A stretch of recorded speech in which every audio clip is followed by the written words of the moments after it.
I'm a big believer. Pay $65 for a pair of trail crampons. Don't pay any co-pays when you're in physical therapy or worse. You go over on those trails. You're going to be paying a lot more in medical bills than $65. So exactly. What a great concept. yeah, I'm a big believer in that. $65 or $500. Yeah, and Wow. worse, laid up in bed. Who knows what's going to happen to you? Exactly.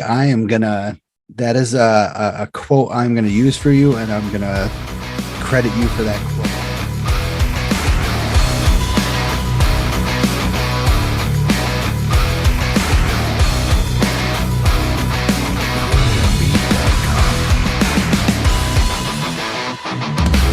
Welcome to Inside the Line, the Catskills. This episode is brought to you by Scenic Route Guiding. If you're ready to hit the trails, make sure you take the scenic route. Our guides are here to help you with your goals, big or small. Check out the Scenic Route Guiding and Gear Rentals on Instagram and Facebook for more information. Also, if you mention the podcast, you can get 10% off. Use the code Mountain Lion. Mountain Lion.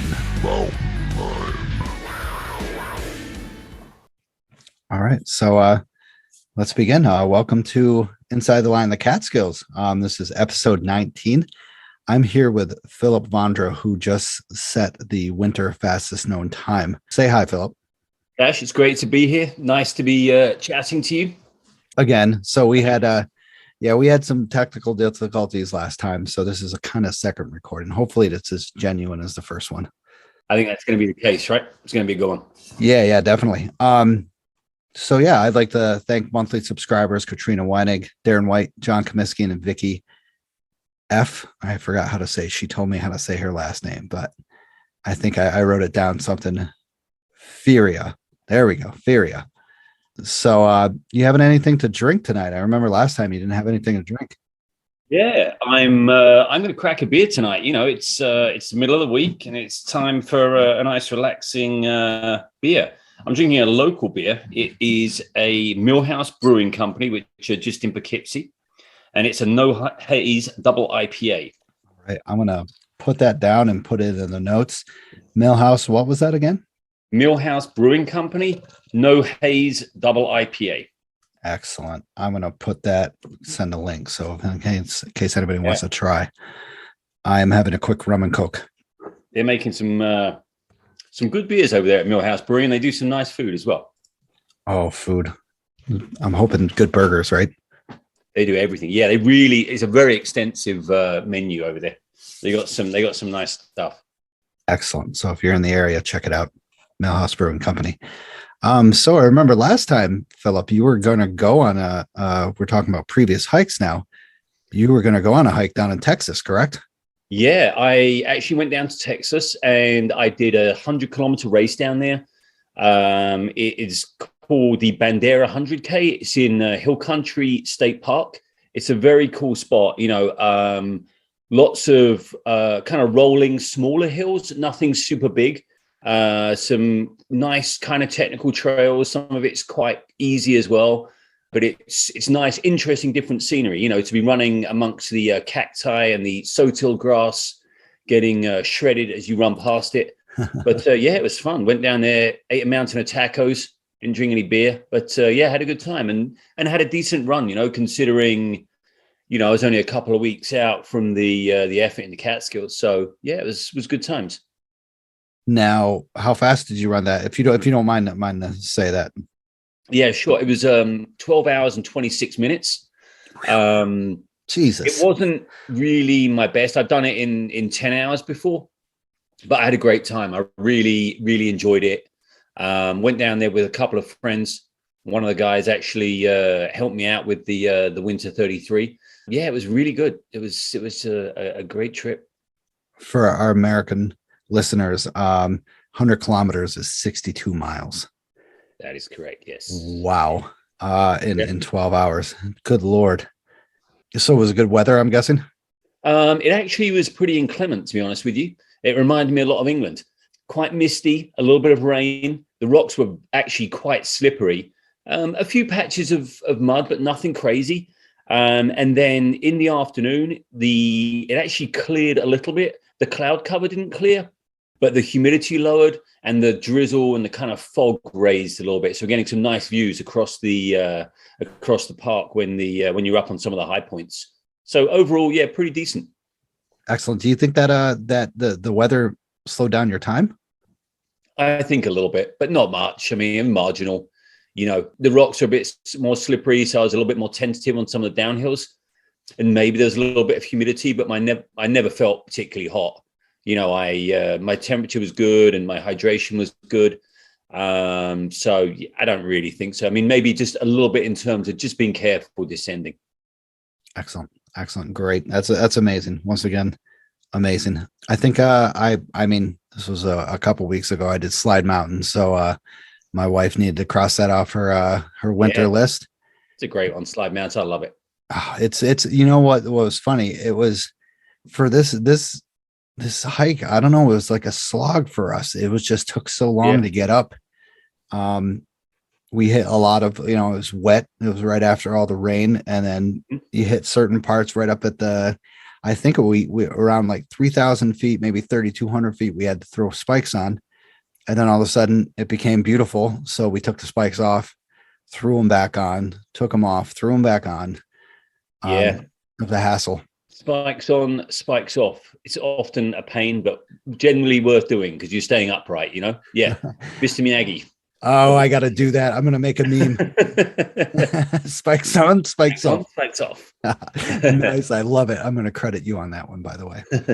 Catskill news. Wear your spikes. It's been ice crazy, cold weather, actually extremely cold weather that I love. So just wear your spikes, whether it's micro spike crampons, just do it. Extra pound and a half. Philip's going to talk about his times in the winter and tell us about his amazing safety procedures that he does. So just wear your spikes. I have some news about the podcast. So I always say we, I don't know why. I just broke over the other day, 4,000 plays, which is crazy for me.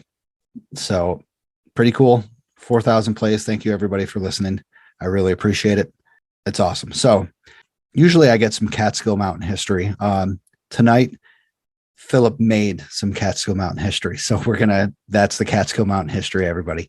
Philip made some Catskill Mountain history. So let's get into it. Guest of the night, Philip Vondra, winter fastest known time. Tonight I'm here with Philip. He just set the record for the fastest known time. When did you set it again? We're a little bit behind. I started on the 21st. So the first day of winter started on the 21st of December and finished on the 24th. So he just set the record. The fastest known time in the winter 3500s. He did it in 3 days, 10 hours, 53 minutes. Bushwhacking, trail running. Instead of doing it, how do you say it? Direttissima? Yeah. So Direttissima style is where you start at the trailhead and finish at the trailhead. And in between there is, you're not getting a ride in any vehicle. Everything involves your own 2 feet. You're traveling between every peak. You're looking to the shortest, quickest possible route, but everything is done, under your own power. I was driving between trailheads, so I do some peaks, get in my car, drive to the next one, do the peaks. I don't know what style that's known as, but that was how I did it. I'm day hiking style. I'm not entirely sure, but it seemed the right way, at least for me in the winter, to do it. Although a winter Direttissima sounds kind of interesting. Next project? Maybe. Yeah. Wouldn't be bad. So 105.3 miles total and 35,100 feet of gain. Am I correct? Yeah, I got a little bit more gain than that in the end. Actually, a little less miles, but I think it was like 104 and ended up with about 37,000 feet of gain, maybe slightly over that. Those are my estimates that I thought I was going to get. So it was reasonably close. But so 37,000 feet of gain, and I think I got like 104 miles, that kind of thing. Good Lord. 30 7,000 feet a game. That's Everest plus 8,000 feet. Unbelievable. Yep, Everest plus 2 slide mountains. Oh, actually, I guess from the trailhead it's less, right? But yeah, anyway.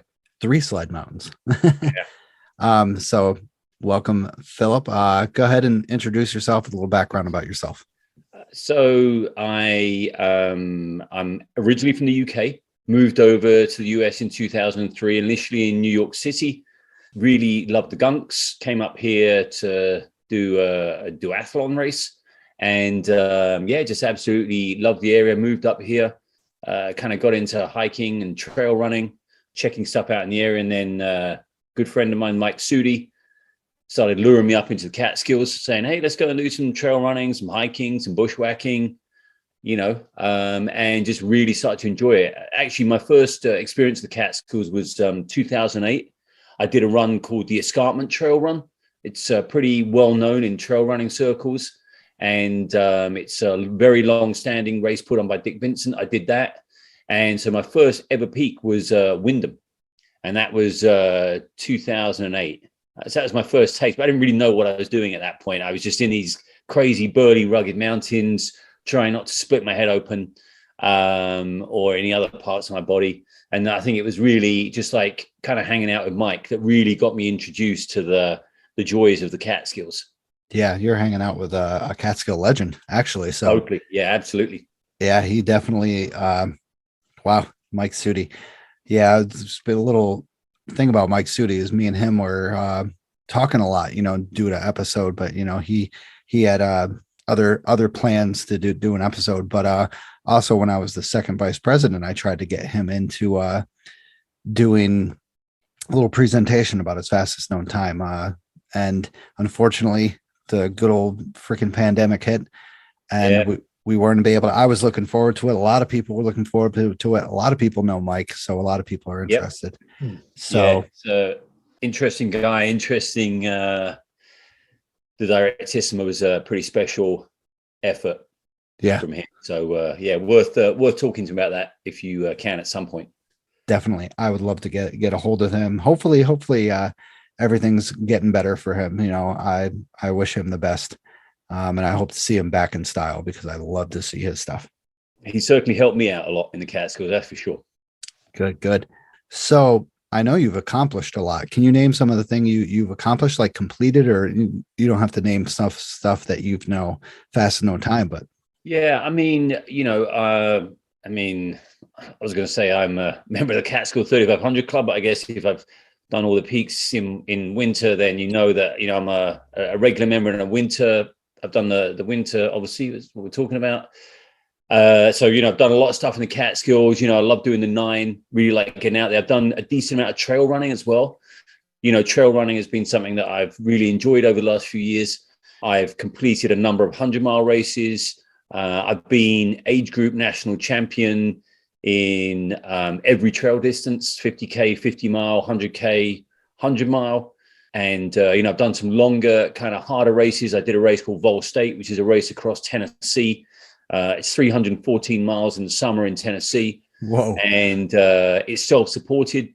So you start in Missouri. Actually, I think it's Missouri. You basically get on a ferry. You go across to Hickman, Kentucky. That then basically a few miles takes you into Tennessee. And then you carry on across Tennessee. And you basically carry everything you carry on your back is what you use. You can go into like gas stations to get food. You can, do kind of whatever it takes to get across. Obviously, it's all under your own steam. No vehicles or bikes or anything like that. And, you sleep on benches, you sleep on, anywhere. Like people sleep on, like the porch of a church. You kind of do what you got to do to get across. It's very well-known race in ultra running circles. People are considered a little bit crazy for entering it, but it's actually a lot of fun. You become quite feral after a few days. People start to give you funny looks. I was sitting outside a gas station somewhere in Tennessee trying to eat a slice of pizza, and some guy I think thought I was a little hard on my luck, and he came up to give me $5, and I was like, actually I'm doing a race across Tennessee, I'm doing fine, thanks. But yeah, that's a pretty special event. So like a lot of ultra running, kind of long distance stuff. So that's kind of my background. But before that, I was really into like rowing and climbing, and then kind of gravitated towards stuff in trail. Wow. Amazing. 300 miles. What was your, if you don't mind me asking, what was your time in 300 miles? That was 5 days. Took me just over 5 days to do that. The record is just under 3 days or 2.5 days. It was just recently broken by a really, really incredible long distance ultra runner. He's a very, very well known a guy called Bob Hearn. He's a top level ultra runner. Absolutely threw down an amazing performance there. Maybe it's 3 days, or maybe it's 2.5 days, but super, super fast. Yeah, insane. So 300 miles in 5 days is like 45 miles a day, right? I think that it worked out to be something like 60 miles a day. I think it's 500 kilometers. So the race is it's 500K the race. So I did about 100 kilometers a day. So about 62-ish miles a day kind of thing. Holy shit. Yeah, it's a long time out on the road to Tennessee. You see some interesting stuff. A lot of armadillos. Yeah. Oh, really? They have armadillos? Yeah, a lot of them are squashed on the road. It's quite. They really can cause quite a stink when they've been festering on the road for a few days. Yeah, especially down in the hot weather of Tennessee. Yeah, it's pretty terrible actually. Amazing. That is insane. I've never heard of that race, so I'll have to look it up and check out. Check it out. It's absolutely amazing. Wow, awesome. When you did the escarpment, that was 24 somewhat miles. How fast did you do that one in? So the escarpment trail race is 18 miles, and I think my effort there was 3 hours and 52 minutes. I think I did. Yeah, and it basically runs from Route 23. To North South Lake, so it's not the full, it doesn't go past like the full escarpment goes past North South Lake a little bit. This one stops at North South Lake, but it's been going since I think the 1970s. You said Dick Vincent runs that, right? Dick Vincent, yeah, he's also a Catskill 3500 Club member. And the funny thing was, a little bit of trivia, I did my first ever Catskill Peak in 2008 on Wyndham, and Dick and I received our certificates on the same day at the Catskill 3500 Club dinner. Oh, wow. And I got to know Dick quite well over the years. And I thought it was quite funny that I'd done my first ever Catskill Peak with him in 2008 during the Escarpment Trail Run. And both of us were standing there getting our certificates together. I was thought that was quite nice. Yeah, I've heard his name a lot around the Catskills. So yeah, he's out and about in the Cats a lot. I think he lives in Palinville, I'm going to say, something like that. Right outside there. So he runs that escarpment? Yeah, he does. Yeah, and I've volunteered quite a few times to do the sweep for him. So go off last and just make sure everyone's doing okay on the course. If anyone's lagging behind or got injured or that sort of thing, kind of help them out, G them up if they're going a little bit too slow for the cutoff.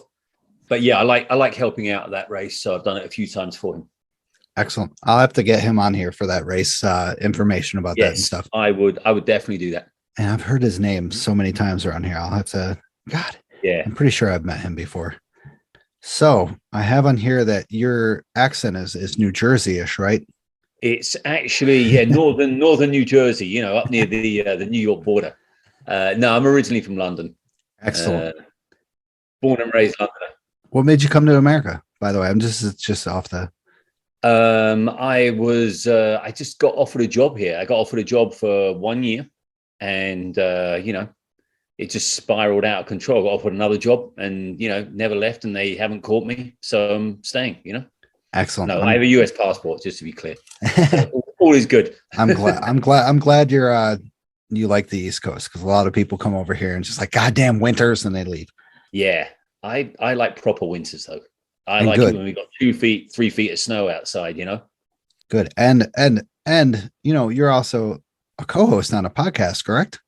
Yeah, I do a podcast called The Pain Cave. Primarily, it's about ultra running. In fact, entirely it's about ultra running with a friend of mine, Jay Friedman. And we do a section on sort of, news in trail running, like results primarily. And then we have another one, which is called 20 Questions, where we take people, various people that are kind of, in the know in trail running, a lot of pro athletes, race directors, people like that. And we ask them 20 questions, some of them serious, some of them pretty silly, but just a nice way to kind of get to know them and, give people maybe a few tips from that and give them a bit of a laugh. So, we enjoy it. It is good fun. We drink a little bit of beer. We take the piss out of each other a little bit and, generally have a good time. Yeah. I've listened to at least 2 of the episodes. I plan on listening again tomorrow. Oh, good. And I thoroughly enjoyed it. I thought one of the episodes I listened to, you were talking about your drinking such a high IPA that you were going to get, or he was going to get wasted, one or the other one, and you wouldn't he finish doesn't have the best tolerance. Yeah, but he does his best. Good. Check it out. Pain Cave, any platform, correct? Yeah, we're on everything, Spotify, Apple Podcast, Stitcher, anything like that. We're on every platform. Excellent. Check it out. Pain Cave looks pretty cool. I've listened to 2 episodes and I enjoyed it so far. I'll definitely listen to it, even though I'm not an ultra crazy kind of guy like you guys are. All right. So you've been a local here since 2007, which is a fantastic. Local setting records are always great. What made you go after this record for the fastest known time in the winter? This is something, so as I said, I've done a lot of hiking and running and stuff with Mike Studi. And, I helped him out with his Directissima. I did some miles with him.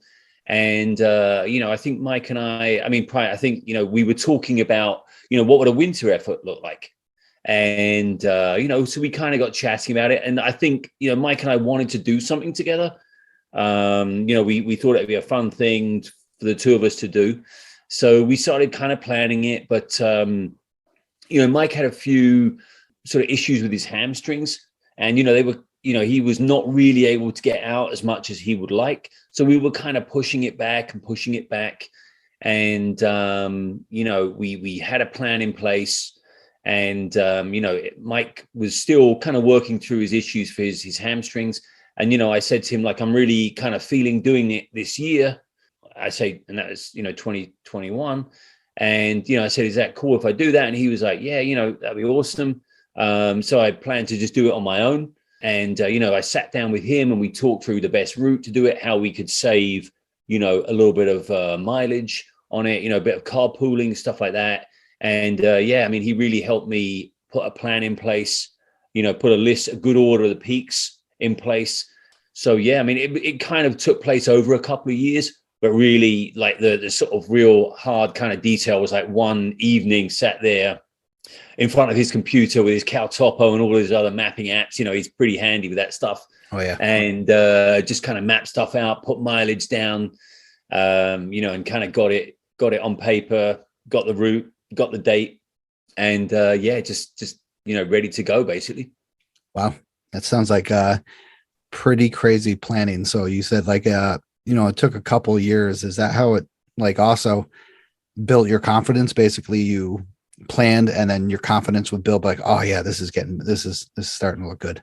Yeah. I think one of the things that definitely helped was, I did get to know the Catskills better. I'd initially planned it to do it with Mike, and obviously Mike knows the Catskills inside out, but I didn't really know them as well as he knew them. And, one of the things was like doing the 9, and I've done it a few times on my own and I've got, I think, reasonably competent at doing the 9 on my own.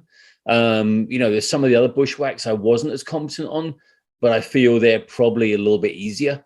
But I did feel confident enough to like do it on my own if I had to. So that was definitely like that couple of years really helped me out a bit, like just going up to Catskills a lot, hiking a lot. And so that was definitely part of the kind of getting ready for it was the extra time in the Catskills. If I'd been able to do it with Mike, obviously he's, so good at navigating. But I got to a competent level, I would say. And that gave me some confidence to, get on the bushwhacks in winter. Yeah, definitely. Mike would know the Catskills, be like, oh, coming up is, a glacial erratic that it's huge. Check it out. And he would know where everything is. Absolutely, yeah. He will show you benchmarks. He'll go to true summits. He knows it inside out.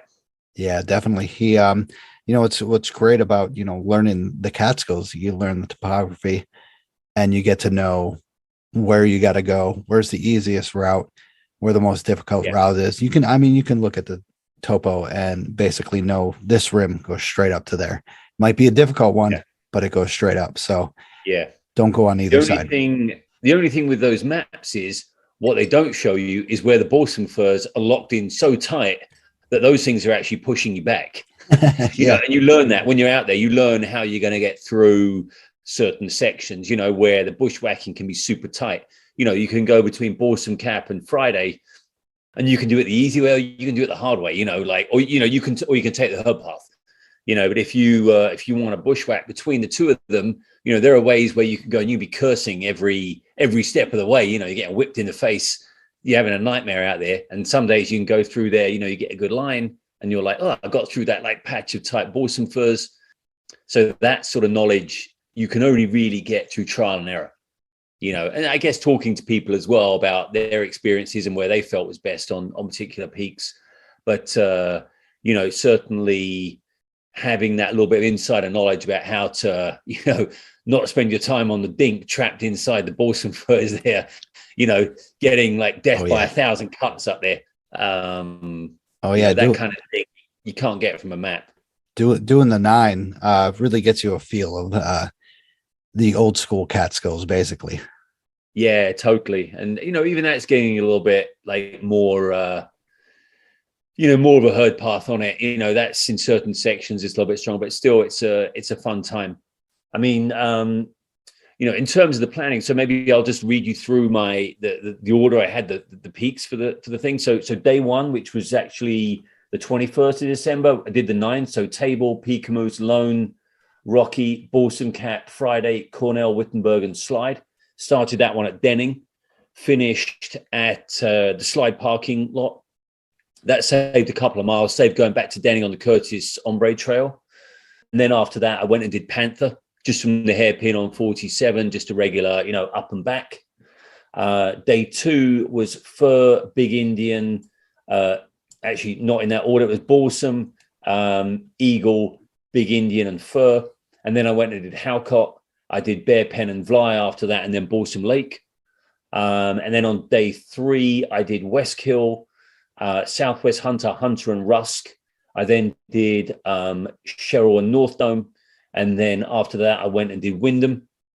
And then on the last day, I did Blackhead, Black Dome, Thomas Cole, and then onto the Devil's Path, Plateau, Sugarloaf, Twin, Indian Head, and then finished on Catskill High Peak in the evening and had a Catskill IPA up there at the summit. I was quite happy to be done with it. Although, I'd been having quite a good time bushwhacking. I hadn't really received many slaps in the face from the branches, but going up Catskill High Peak, I got poked in the eye twice. Having done really well over all the bushwhacking, I got 2 good eye pokes. I was like, I guess the Catskills are making you earn it, which is pretty funny. Where'd you go up Catskill High Peak? Did you go up south access or the north access? Like the steep part or the semi-steep? We went up the steep part. Yeah, we Nice. Basically went up and then, we just cut straight off that trail to the left. We actually cut a bit early, ended up in a little bit of a ravine. And then, but it was fine. We just whacked up. It was good because we managed to get most of the way up without our headlamps, nice. Which was nice. And then we saw it was like a crazy inversion that night, like absolutely like crazy, like low-lying cloud. It was pretty amazing kind of views. The pictures you had on the trail conditions page were absolutely phenomenal. You had some of the best views I've ever seen, some of the best sunrises and sunsets. Oh man. Yeah. It was a great mixed bag of conditions overall. It was super cold in some parts, not too bad in others. Like the 9 was good. The 9 was pretty decent, but going up on Balsam Lake, and then doing West Hill and Southwest Hunter and Rusk was absolutely a freezing day, and then the loop on Balsam Eagle Big Indian Fur, like a little bit crazy, super icy with a like an ice rainstorm kind of thing going on. Oh wow! So yeah, really had a mixed bag of conditions out there. I remember you saying on the last time we recorded that Balsam Lake was extremely windy and extremely cold. Super windy. Yeah, I think the temperature in the wind chill up on Balsam Lake was -9 or -10 Fahrenheit. It was super cold. That was actually the only time I slipped over on ice. I was kind of cruising up there at night, and I had my spikes with me, and I was like, I'll put them on in a minute. I'll put them on in a minute. Slipped on the ice, banged my knee. I'm like, all right, there's nothing worse than carrying your spikes in, and then slipping on ice. So I put them on, and I was like, yeah, you should have put them on earlier. Anyway, I mean, and I was just a bit unlucky. It was a lot of rock, but I just trod on the one piece of ice and fell over. So it was kind of funny. It was a reality check. That's what they call those. Totally. Yeah, it was a little wake up call. I was feeling a bit sleepy. That certainly woke me up. Yeah. Yeah. It was kind of cool though. It was Mike and I going up there, and we just like loaded up on kit, like warm hats, jackets, mittens, hand warmers, and we just cranked it out. And we had a really good laugh going up there. Actually, it was quite funny, just chatting and laughing and eating. And we got up there, and I'm like, right, let's turn around and go down. And Mike's like, hold on a minute, there's benchmarks up here. I'm like, oh man, seriously? And then we took a cool picture under the fire tower. I shone my light up on it. It looked good. Nice. Yeah, that was a fun one. Great, excellent. I'm glad I remembered that, because that's a hell of an experience. So let's talk about, are you ultralight or no? Yeah, I mean, like I definitely try to travel light, but I make sure I travel safe. I always plan for a situation where, what if I can't move? That's like in the winter, I think in the Catskills when it's cold, if you can't move, then you have a problem. That's like, if you can move, then you're probably going to be okay, even if it's slowly. But so in terms of gear, I definitely try to travel light, because that helps you to move quickly. So I would dress well for the conditions, but also in my pack I'd have a down jacket, an extra buff, hat, gloves, a couple of sets of hand warmers, a pair of over trousers. Certainly I'm always carrying lots of food and fluid, so I definitely try to travel light. But in the winter I definitely prepare for a situation where I might not be able to move, and or I would be moving very slowly. But I think that's the best way to do it. And obviously always carry spikes in me as well. But yeah, I like to know that if things go bad, then I can, certainly keep myself warm. And I'm not afraid to crack open a pair of hand warmers sooner rather than later, because it's, useful to be able to feel your fingers when you need to do stuff. So that's right. Yeah. So that's how the way to go. Safe is always better, Yeah. Coming from a search and rescue guy, I like people who don't go ultralight with a water bottle, or not a water bottle, but more of a bladder, going up like a 7-mile hike, especially in the winter. In the winter, you're right. You don't know what's going to happen at the top. The top might be, 20 degrees, 30 degrees cooler than the bottom. Yeah. Yeah. I think always my worry is, like, I slip and I hurt myself and I can't move, or, I bang my head, or, something like that. If it's cold, I'll just come down, or I'll just move quicker, like I can handle those situations. But my fear was that, I'd hurt myself and I'd have to sit there and wait hopefully for another hiker to come, and I wouldn't have reception. I guess in hindsight, something I would maybe take with me would be like one of those Garmin InReaches, I think they're called. Yep. And they're not super expensive. I think they need a subscription, but I think on a solo effort, I did have people with me for a bit of the time out there, but I think on solo efforts, it'd be a useful thing to have with you. Oh yeah. You can, I think with them, you can send like a limited message to people, and they work, through satellites. So you'll always have the ability to contact someone. Yeah. And definitely one thing that I don't do is I do not underestimate the Catskills. Yeah. I think a lot of people think, oh, it's the Catskills. what's the worst that could happen? I mean, the worst has happened there. I definitely respect the mountains. Yeah, definitely. Like you said, respect the mountains. And then I guarantee you are always checking the weather constantly. Yeah. I check, various sources for weather, mountain forecast. And, I definitely like plan for the conditions, but I always figure that they're probably going to be a little bit worse, or, always plan they're going to be worse than they're actually going to be. Why not? I mean, an extra pound here or pound there in your pack. So what, I mean, it's not make or break Right. in terms of speed, but it is in terms of comfort and safety. So correct. I look at that forecast and I'm always like, it'd probably be a little bit colder. If it's warmer, great. Yep. I say, what is my philosophy is plan for the worst, hope for the best. Yep. Yep. And don't go out with me then, because I plan for the worst and I normally get the worst. So don't go in the cats with me. Yeah, the Catskills are very unpredictable, which is crazy. People don't understand. Yep. Like, I mean, some places you're starting off at 900 feet, like Trumper Mountain. Yeah. Start off at 900 feet. I mean, you're only getting up to 2,700 feet, but that's 700 feet open winds. Well, I mean, I'll give you an example. Friday morning, I came out of the hotel. I mean, apart from locking myself out of the hotel and having to wake up Mike to let me back in to get my gear, I came out and there was a couple of inches of snow on the ground, and I was like, I didn't think we were going to get any snow. It wasn't in the forecast, but, we got like a couple of inches down low, maybe a little bit more higher up, not much more, maybe 3 inches, that kind of thing. But I hadn't really planned for it. And I was like, oh no, what if we're getting like 6 inches up? What if we're getting a lot more? So, that wasn't on the forecast and that appeared. So yeah, you're never 100% sure in the mountains what you're going to get, Exactly. You need to plan for all situations. Of course. Exactly. And that's so I had a car totally full of gear. I had like, basically every piece of hiking and running clothing I own was stuffed in my car. And then for that specific hike, you would take whatever you needed for that hike, correct? Yeah, I'd sort of look at how the day was panning out and then take the appropriate gear. Awesome. And then add it, Learn from this guy. That's the way you should do it. So this was supported, of course. So do you want to give any shout outs to the people who supported you? Yeah.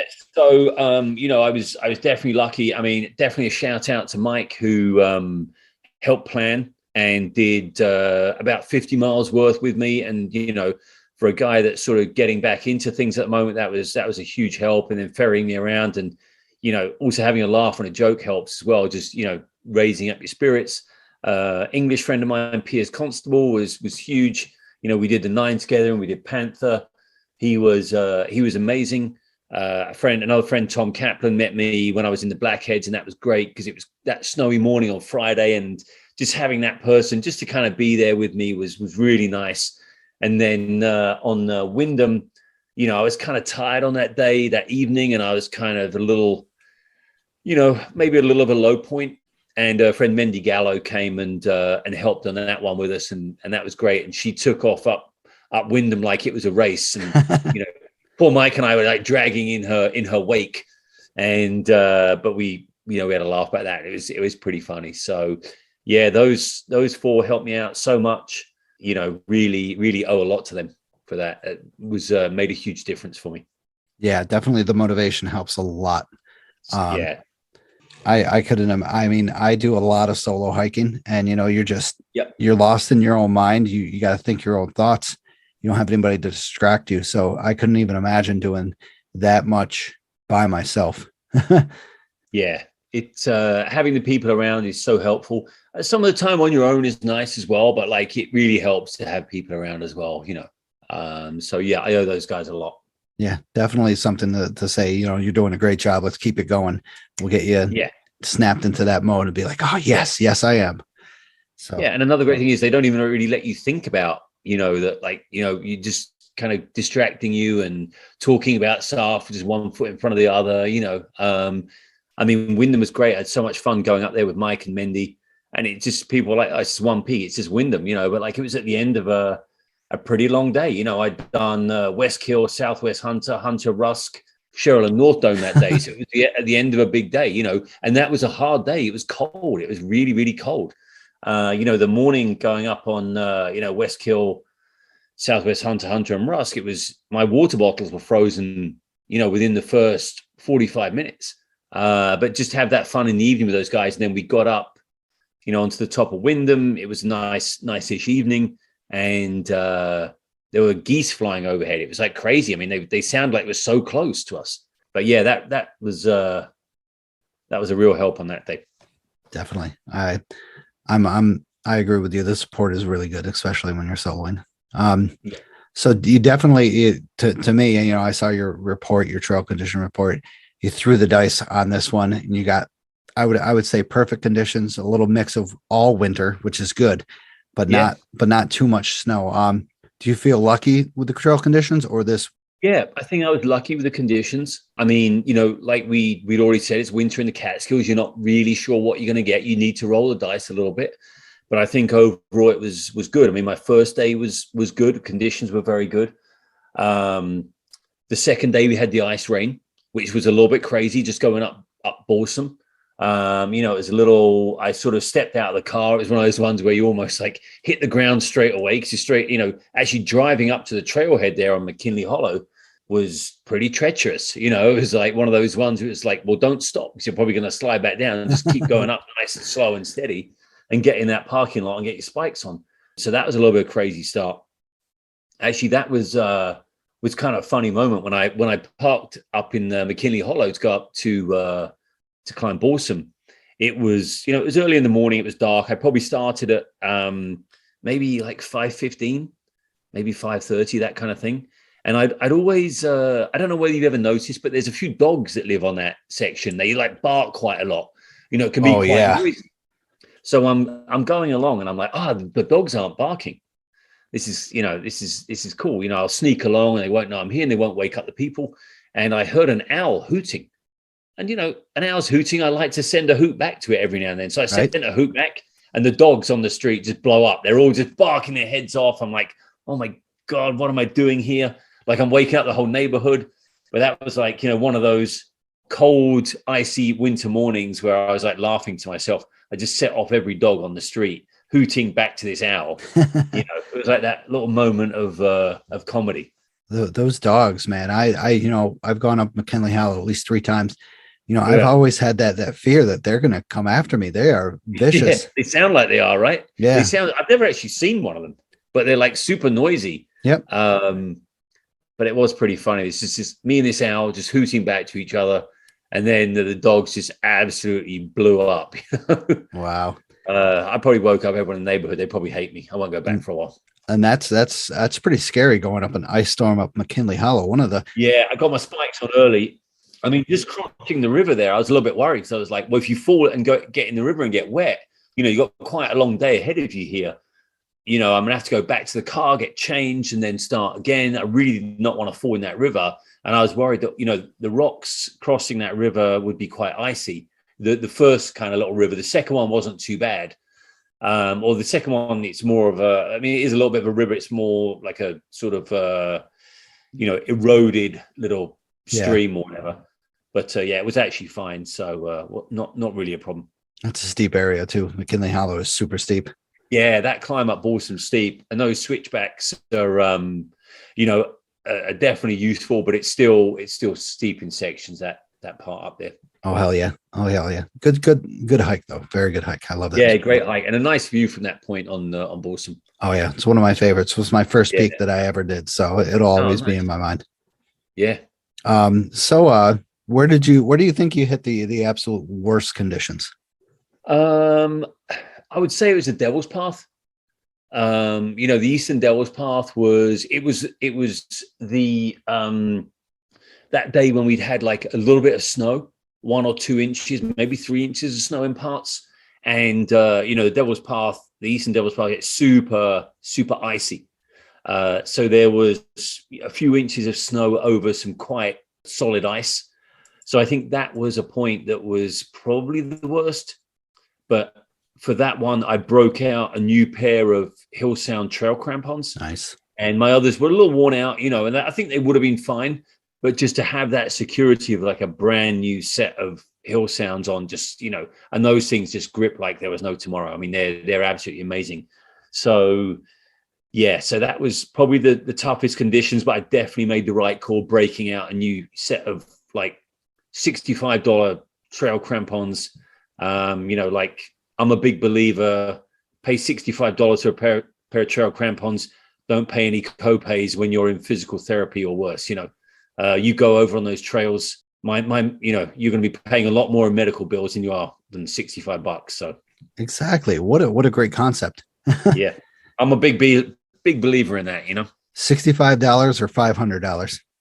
Yeah. And Wow. worse, laid up in bed, who knows what's going to happen to you? Exactly. That is a quote I'm going to use for you, and I'm going to credit you for that quote. Thank you. Yeah. I'm a huge believer in staying out of the hospital and physical therapy. So I will always break out my crampons early. Excellent. Awesome. Where do you think you thought of the most challenging part? What most challenged you the most? I think the most challenging part was probably when I did the Balsam Eagle Big Indian Fur Loop, just because of all that ice, and it was quite cold and windy. Once I got up to Balsam and then kind of headed over towards Eagle, it was quite windy and quite cold up there and quite icy. And then the bushwhack Big Indian, pretty easy to find. But then the bushwhack over to Fur, it was quite windy, quite cold, quite icy, and very bright. It was very hard for me to kind of see where I was. So I knew that bushwhack a little bit. I've done it a couple of times before, but I didn't know it really well. And then once I got up onto Fur, I was kind of struggling up there a little bit. I was just struggling to find the canister up there. I mean, I was doing okay, but I wasn't smooth, So I'd say that was probably my hardest section. And I felt a bit weird actually going up towards Big Indian, just, going up there. I felt a bit kind of weird. I was kind of hungry. Just felt a bit kind of odd, but yeah, I mean, that was the most challenging part, but I kind of rallied and, I did okay on the bushwhack between Big Indian and Fur. Definitely a few points when I stopped and I was like, where am I? Yeah. Where you're like, my brain's fried. I've no idea where I am. It's just a kind of okay, calm down, figure out which direction you're going in. You've done this before. You're going to be okay. And yeah, it worked out okay. But that was definitely a part that was, we're a couple of moments of doubt in my mind about where I was. Yeah, definitely challenging in the mind and in the physical areas. So, and those trail conditions don't help, when it's shitty trail conditions.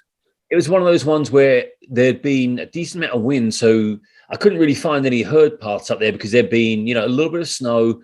And there was the kind of conditions where you get the ice forming around all the little branches and it falls off. Oh, yeah. And you just get those little ice pellets all over the place. So there was a lot of that up there. And it was quite windy. It was kind of weird conditions, kind of nice, but also kind of worrying just because of the wind up there. But yeah, it worked out fine. And yeah, I felt good. And then I found a good line down off of Fur. That worked out well for me, which was nice. Nice. Yeah, definitely some challenging times, especially mentally when the conditions and the weather changes. It'll be doubt yourself, but then, like you said, you're done this before. Calm down. Maybe have something to eat, get the energy flowing again. Yeah, I'm always eating. I was a big fan of mini bars. I love the it's the coconut with the almond on top, an Almond Joy, I think it's called. Yep. Yeah, I love that bar. So I had those and little Snickers and I just cheese, had all kinds of little snacks in my pack and also in my pockets. I'm always a big fan of if it's easy to get hold of, you're more likely to eat it. Yep. If you have to take your pack off and reach in the back of your pack, you're probably gonna be you know what, I'll do it when I get to the summit of X. Whereas I keep them in my pocket, it keeps them a little bit softer in the winter. And so I was always shoveling in chocolate and cheese and crackers and stuff like that. Yeah, I'm a big fan of just put them in the pocket of your trousers and just super easy to grab hold of and eat stuff, Good call. But yeah, keep the sugar ramped up. I'm a big fan. Definitely good call. What was your favorite part of this amazing 104-mile hike? I think my favorite part was probably the 9. Nice. I love the 9. It's just fun, and we bumped into some people just between. They were just starting to head up Friday. We just come up Awesome Cat. We kind of bumped into them there just where where the herd pass starts to head up on onto Friday. So we bumped into them. That was cool, and the conditions were nice, and it was the beginning of the few days. The spirits were high. Yeah, I think that was, and we did a good job on the 9. I think that was my favorite. I also think maybe Catskill was one of my favorites because that was the end. Yeah. We got to have a beer and get back to the car, which was good. But yeah, I'd say probably the 9. That's a great section. I enjoyed all of it, though. I think, one of the things is overall, it was just a lot of fun. I really had a good time, and definitely one of the things that I'd kind of set out in my head was like this. I want to go out there and have a good time. I want to enjoy this.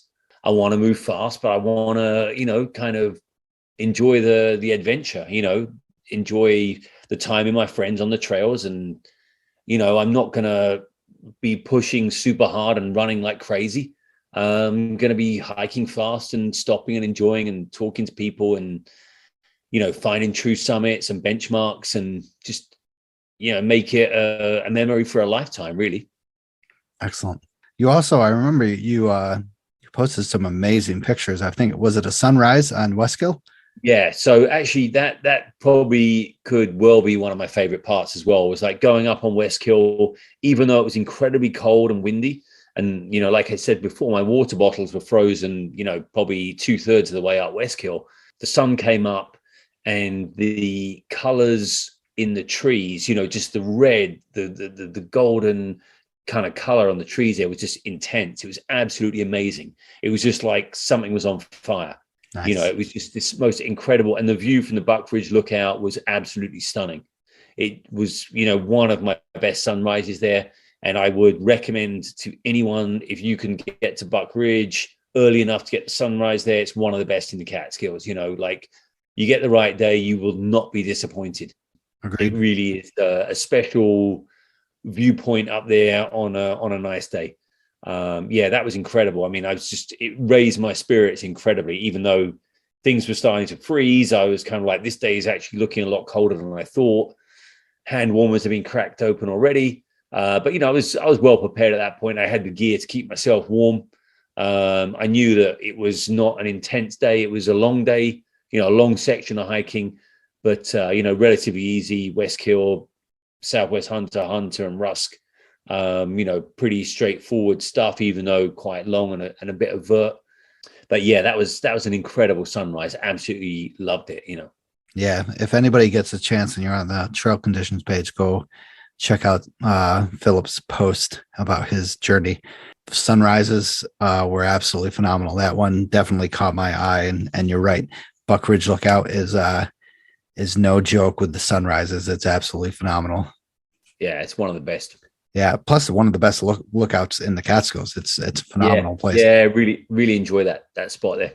I've sat there and had a coffee a few times. It's a nice place to relax and contemplate life. Yes, agreed. Definitely agree. You will not be disappointed with the view. Oh yeah, never. Hopefully a lot of the new people haven't done that yet, and just wait till you get up to Buck Ridge. You'll be like, I'm good. Yeah. Life is good. Anything on your journey that surprised you?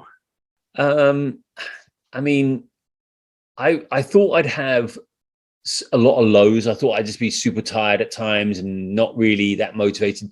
But like overall, I just, I was kind of just kept on going out, and I didn't really have any lows. I really felt like, I might have moments where I just kind of didn't want to do it, but I really had a good time. It just out there with a great group of people. I love the Catskills. I love the conditions there. I love like the variability of everything that you get from the, Devil's Path that's doing its best to split your head open to the, the beautiful, easier trails on the Catskills with the, the pines and the rocks and the springs and the views, and just like, I just had a good time. And I thought I would have points where I was lower, that I was not having a good time, but I just didn't have any of that really. I mean, a little bit low a couple of times, but not like terrible, just a little bit kind of like, okay, I'm kind of dragging. But once I got going, I was kicked into gear. I was like just having a great time. So yeah, I really thought I would have some tough times, but I didn't really have any tough times, and I set my sort of mental narrative to be tough on myself and to be, mentally ready for these hard times, but it just didn't really appear. I think, part of that was a great group of people that helped me. And the other part was just realizing that Catskills are a really special, place. And everything just, I had the perfect storm, I guess. Yeah. And, there's also like the Catskills. I mean, a lot of other places has also the, the viewpoints, there's certain places that you remember that will motivate you to get up there. Like you said, Buck Ridge, you start off in a super cold day and you're just like, oh man, I'm dreading this. But you're like, wait a minute, Buck Ridge Lookout is up there. It's going to be a beautiful sunrise. Yeah. Let's get up there. Yeah. And I was a little nervous on that morning. I was kind of like, it is cold. It's kind of colder than I thought. I mean, I had the gear with me that I needed, but still it was like, I put my better jacket on earlier than I probably would have done, like I was like, I'm prepared. I've got the gear, like I put the warmer gear on, broke out the hand warmer. So I was like, so what, get them out, get them going. I had another spare pair with me as well after these ones maybe would run out, but like they last 10 hours. So it's fine. They weren't going to run out, but like they make a big difference. If your hands are warm, you'd be surprised how that can, help you out mentally and just overall, like, body temperature. But just overall, it was just, fantastic. And I think another thing with the Catskills is, you're going along and you're seeing like a lot of these like old stone walls and old forest roads, and like it's just great history in there, and it's just kind of grown in. It's times have moved on since those times, maybe when they were like tanning and logging and, doing stuff like that. And it's nice when you bump in, especially on some of the bushwhacks, when you're bumping into some of the history of the Catskills and the mines kind of working, like, wow, this is cool. Someone built this wall. Like basically it's in the middle of nowhere now, but at one time it wasn't, it was there for a reason. Yeah. So those things really spurred me on as well. Nice. The history of the Catskills is absolutely phenomenal. I have a bunch of guests on the lineup that is going to do some history. I got a guy, hopefully he'll do it. He's a pretty, apparently he's done stuff for Times Union and stuff, and he's willing to do it. Stephen Silverman, he wrote the Catskills history and how it changed America. Oh, cool. Writes amazing stuff. And when I read that, I'm just like, wow, this place is full of everything. Like from beginning to the end, it's just amazing. And like you said, bumping into those old stone walls, you're just thinking, it's like, wow, how many years ago did they make this? What did they have up here? Was this cleared? Where their cattle up here? Yep. And how long did it take them? I mean, some of these walls are big. Right. Exactly. How many people built this wall? Yeah. Like, was it one person? Was it like 12 people? It's very fascinating, the history of the Catskills. Have you ever seen, when you've gone up Hauka and like Westkill and Ashokan High Point, you ever seen those big, massive cairns? Like, I haven't. The ones that are like almost just like big domes, basically big igloos. Oh, wow. I've not seen them. All right. I generally don't like to see cairns in the Catskills, but I guess those ones I will accept, Yeah, I'll have to, we'll have to get a hike together. Actually on the way to Westkill, when you're going along that nice flat area, keep looking to your left when you're coming from the Spruceton. You'll see 4 or 5 of them. Oh, interesting. Especially in the winter. In the winter, you'll see them better. They're tucked away probably a good 50 yards off the trail. It's definitely one of the good things about winter hiking is you get to see the topography a bit more. Oh, yeah. You get to see the lie of the land, which is very cool, That's what I told my wife. I'm just like, I know you hate the cold. I know you hate the unpredictability of the trails, but just wait until you see, this nice little thing and then also a massive ledge. And then it goes back up. And she's just, I'm excited to show her that stuff. Yeah, it's great. Really good stuff. Excellent. So once again, thank you, Phil, for joining us. Check out his co-host, Pain Cave Cup podcast. Awesome stuff. I'm excited tomorrow at work. I'll listen to it, even though I shouldn't, because it's not worth ethics. We got some good guests coming up, so good. Enjoy it. Good. I'm so excited.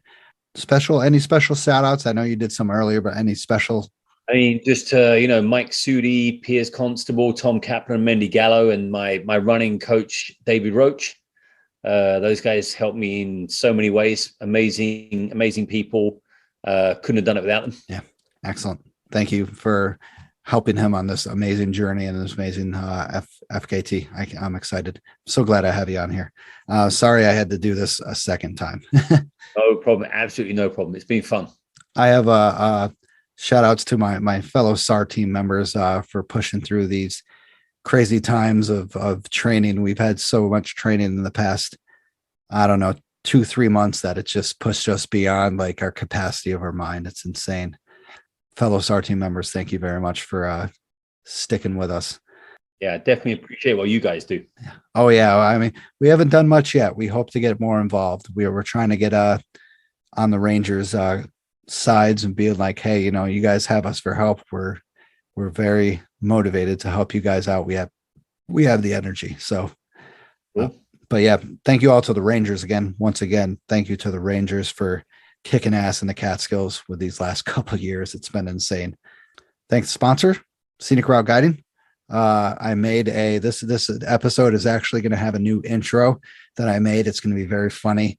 I had to send it to Sarah, who is the owner of Scenic Route Guiding, just to make sure her approval. I thought it was too unprofessional, but she loved it. So I'm glad that happened. Thank you for the donors once again for donating. Anybody who's donating. I think at the end of my year, when I first started this, I'm going to hand a check over to a 501c3 of the money we've gained from donating. So thank you, everyone. Thank you, everyone who's listening. I appreciate it. Once again, go check out Pain Cave. Cool stuff. Subscribe on any platform. Listen to me on several different areas. You can check me out on Facebook, Instagram, Twitter. I'm not much on Twitter, but Instagram and Facebook, I'm well alive on. Philip, thank you for joining me again. Thanks for having me on, man. I've had a great time. It's awesome. We need to get out and hike at some point. Yes, I would like to show you some more history of the Catskills. Sounds good. I'm excited to do that, and I was excited to have you here. And congratulations on FKT. Really appreciate. Thanks so much. And I appreciate you going safe. That's what the best thing is. It's the only way. Yeah. Thank you once again. Have a good night. Enjoy whatever you got coming up.